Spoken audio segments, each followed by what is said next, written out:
Des ondes rectilignes sont produites dans une cuve à ondes par une plaque qui vibre à la surface de l'eau à du 5 Hz. Elles se propagent à la vitesse de 20 cm par seconde.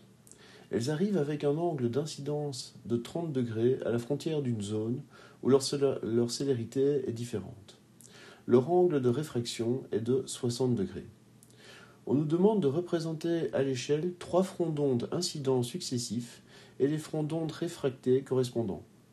Ensuite, on nous demande d'utiliser notre schéma pour déterminer la longueur d'onde réfractée et aussi en déduire la célérité dans le second milieu. Ensuite, il faut vérifier nos résultats par calcul. Commençons par indiquer nos données. Nous connaissons la fréquence qui est de 5 Hz.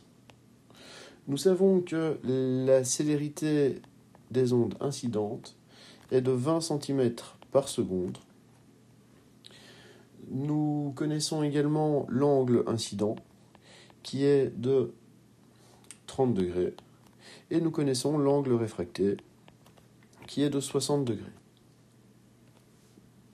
On nous demande de représenter la situation à l'échelle.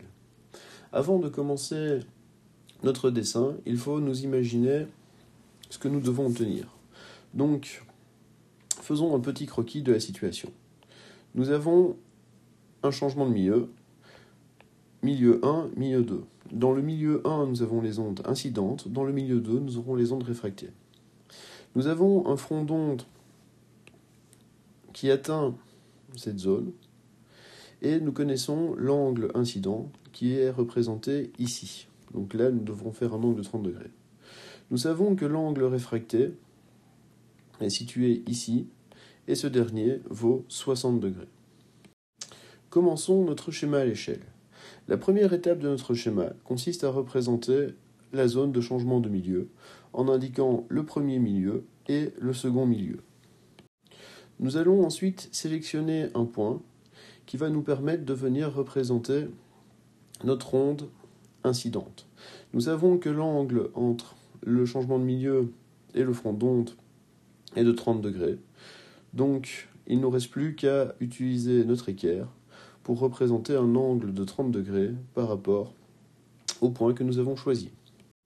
Voilà, nous avons ici représenté notre premier front d'onde incident. Sur le schéma, nous pouvons toujours indiquer le sens de propagation de notre front d'onde.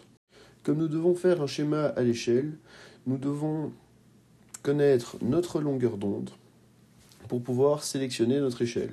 Nous savons que la célérité est égale à la longueur d'onde fois la fréquence. Donc, notre longueur d'onde est égale à la célérité sur la fréquence, soit 20 cm par seconde divisé par 5 Hz, et nous trouvons comme longueur d'onde 4 cm. À partir de cette information, nous allons pouvoir choisir une échelle. Ici, le plus judicieux consiste à dire que 1 cm sur le plan représente 2 cm en réalité. Donc, nous indiquons notre échelle sur notre schéma. Maintenant que nous connaissons notre échelle, nous allons pouvoir représenter notre second front d'onde. Pour ce faire, nous allons dessiner une perpendiculaire à notre premier front d'onde. Nous savons que notre longueur d'onde est de 4 cm. Notre échelle nous dit qu'1 cm sur le plan représente 2 cm en réalité. Notre longueur d'onde étant de 4 cm, nous savons que nous allons devoir représenter nos fronts d'onde séparés par 2 cm. Nous mesurons donc une distance de 2 cm sur notre perpendiculaire et nous pouvons tracer notre second front d'onde. Nous réitérons l'opération pour venir représenter notre troisième front d'onde. Maintenant que nous venons de représenter nos 3 fronts d'onde incidents, nous allons pouvoir représenter nos fronts d'onde réfractés. Nous savons que l'angle réfracté vaut 60 degrés. Nous allons donc placer notre équerre au niveau de notre premier front d'onde, ou du point d'intersection de notre premier front d'onde avec le changement de milieu, et venir représenter un angle de 60 degrés.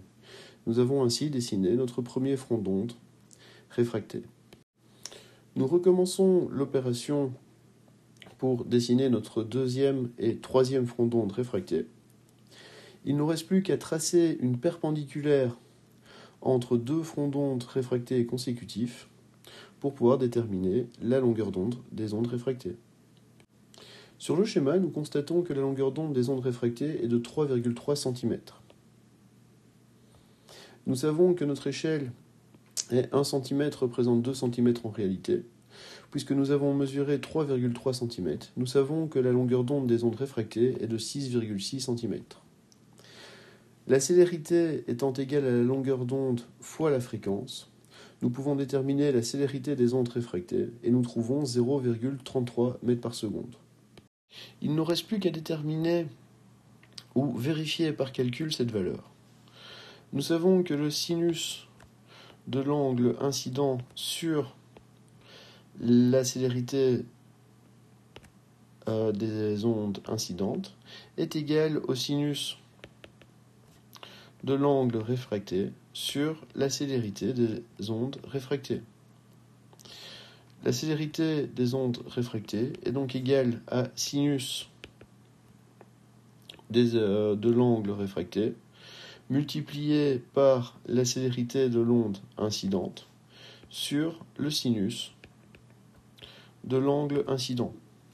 Et par calcul, nous trouvons comme vitesse de propagation des ondes réfractées 0,34 mètres par seconde.